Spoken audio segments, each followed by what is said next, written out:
তারা মুসলিম নামদারি হিসেবে যাতে আমাদের কার্যক্রমে অংশগ্রহণ না করে এবং তারা মসজিদকে আমাদের মসজিদকে যেন তারা উপাসনালয় হিসেবে ব্যবহার না করে। তারা তাদের কাদিয়ান ধর্ম অনুযায়ী, কাদিয়ান উপাসনালয় অনুযায়ী তারা যেন ইবাদত বন্দিগি করে। এরা কোনো মুসলিম নাই, এখানে মুসলিম নাই।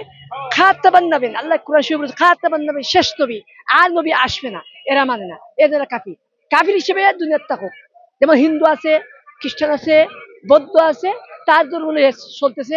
মুসলিম বলতে তারা যেমন হিন্দুর পুজো হইতেছে, মুসলিম বলতে তারা নিরাপত্তা দিতেছে।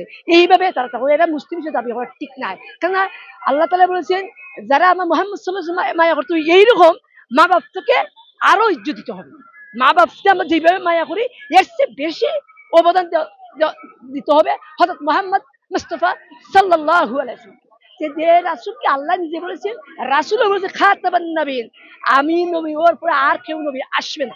কাদিয়ানীদেরা তারা আমাদের মুসলিম শব্দটা নিয়ে তারা মুসলিম, তারা বলে তারা নাম হচ্ছে আহমদিয়া মুসলিম জামাত। তো তারা মুসলিম শব্দ ব্যবহার করে, মুসলিমদের শব্দ সব আযান ইকামাত এসব মুসলিম পরিভাষা ব্যবহার করে, ইসলামী পরিভাষা ব্যবহার করে তারা তাদের অনর্থক কার্যক্রম চালাচ্ছে, যার কারণে এই সরলমনা মুসলিমরা বিভ্রান্ত হচ্ছে।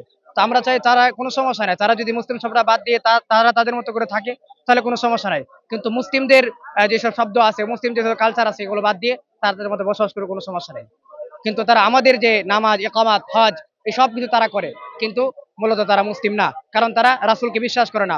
অবশ্য রাসূলকে বিশ্বাস করে এবং রাসূলকে খতম নবুয়ত বা রাসূল শেষ নবী এটা বিশ্বাস করে না। অবশ্য রাসূল সাল্লাল্লাহু আলাইহি ওয়াসাল্লাম যে শেষ নবী এটা কোরআন দ্বারা প্রমাণিত, হাদিস দ্বারা প্রমাণিত এবং সমস্ত ইমামদের, সমস্ত উলামাদের ইজমা দ্বারা প্রমাণিত। সুতরাং এরকম একটা অকাট্য বিষয়কে তারা অস্বীকার করে, তারা অবশ্যই কাফের। অতএব তাদেরকে কাফেরও তারা থাকতে চাইলে কোনো সমস্যা নাই, কিন্তু তারা মুসলিম নাম দিয়ে থাকতে পারবে না। এই জন্য আমরা মূলত আজকে আসি যে তাদেরকে রাষ্ট্রীয়ভাবে কাফের ঘোষণা করা হোক। তারা গোলাম আহমদকে গোলাম আহমদ এক ব্যক্তির নাম, কাদিয়ান শহরের, ইন্ডিয়া প্রদেশের। ওই ব্যক্তিকে শেষ নবী মানার কারণে সে মুসলিম থেকে তারা বিচ্যুত হয়ে গেছে এবং তারা আল্লাহ তাআলার দরবারে মুসলিম হিসেবে নাই।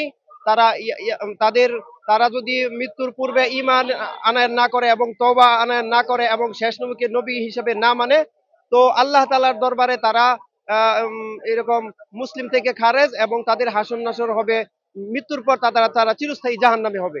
তো আমরা এখানে আসছি মূলত আমাদের উদ্দেশ্য হইল যে রাষ্ট্রীয়ভাবে যেন তাদেরকে অমুসলিম ঘোষণা করা হয়, এই উদ্দেশ্যেই মূলত আমাদের আশা। বিগত সরকারের আমলেও তারাও এরকম রাষ্ট্রীয়ভাবে ঘোষণা হয় নাই, অথচ পাকিস্তান সহ 42টা কান্ট্রিতে রাষ্ট্রীয়ভাবে ঘোষণা করা হয়েছে যে তারা অমুসলিম। শেষ নবীকে নবী না মানার কারণে তারা অমুসলিম। তারা আমাদের এই সমস্ত ধর্মীয় পরিভাষাগুলো ব্যবহার করতে পারবে না। এই জন্য আমাদের দাবি যে রাষ্ট্রীয়ভাবে তাদেরকে অমুসলিম ঘোষণা করা হোক। তারা অমুসলিম হিসেবে বাংলাদেশে থাকবে, কিন্তু তারা মুসলিম নামদারি হিসেবে যাতে আমাদের কার্যক্রমে অংশগ্রহণ না করে।